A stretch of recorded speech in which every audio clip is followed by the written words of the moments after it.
The client is always right. Yeah, until they ask you to design a logo with 5 fonts, 7 colors, and your dog's face in it.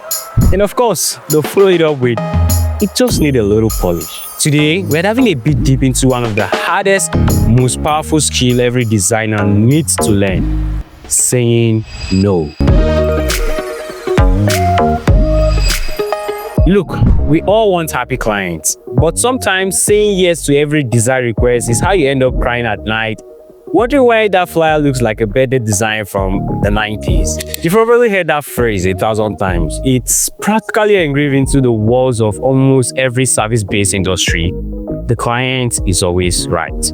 But let's be real, if that were true, then every design will have some wet CMYK gradients and even some wet 3D text, or maybe a Comic Sans as a headline, and we'll still be designing as if it was 2003. The truth is, most clients are experts in their businesses, but you are the expert in design, and sometimes those two words clashes.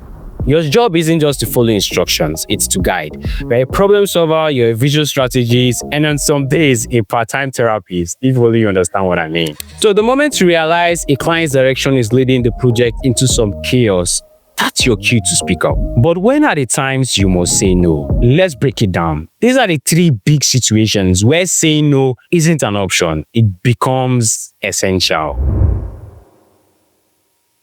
You know those requests, the one that makes you question if this project is actually worth it. It's like, can we make the logo bigger? Let's use neon pink, green, and orange all together, and then maybe add a drop shadow to the logo. The problem isn't that they are trying to ruin your design. It's that they don't understand why these directions are harmful to the design. So instead of just saying no, that's ugly, a practical reply to the previous client's request I mentioned earlier would be, I see what you're going for, but that many colors will hurt the readability of this visual.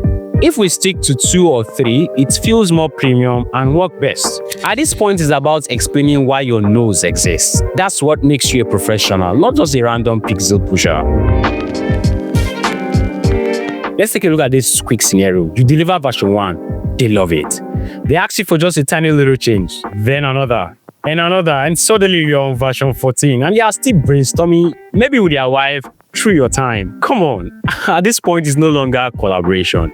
It's not like an unpaid consultation. If they actually value your time, they'll respect that. And if they don't, well, that's a red flag we'll be discussing in a few seconds.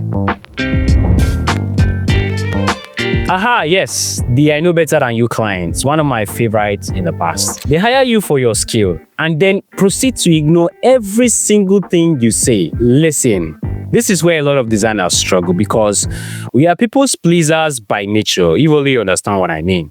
But remember, your time has value and your expertise has weight. Saying no shouldn't mean slamming the door to your clients. It's about redirecting the conversation, and here is how to do it. Here's a 3-step formula that I use. 1, acknowledging the ideas, not welcoming it, but acknowledging it. So it's like, I see what you're trying to achieve here, and I get your point. This actually shows you are listening and not just throwing the ideas into trash, even though sometimes that's where it belongs. But you get the point. Acknowledge the ideas first, because it builds the ground for what's coming next. 2, explain the consequences. Things like, but adding 5 fonts could confuse your audience and weaken your brand identity. At this point, it actually puts the client into your point of view. Very necessary for a second step. 3, offer a better option. Now, this is your landing space. An example from the previous would be, what if we focus on one strong typeface and use hierarchy to impact the title? See how that works? You're not just shutting them down by saying, no, it does not work like that. You're actually guiding them through a better solution. And that's how trust is built with both parties. So the next time a client request sounds like a bad design meme, smile, take a deep breath and say, that's not the best direction, and here is why. Remember, you're not just designing pretty designs, you're solving problems. And the designers who knows how to grow the fastest, they are the ones who learn when it's time to say no, protecting their time, their craft, and their sanity. At the end of the day, clients don't just hire you to nod yes to every bad suggestions. They hire you because you understand design better than they do. And sometimes the best way to deliver value is to say no when it's important and necessary.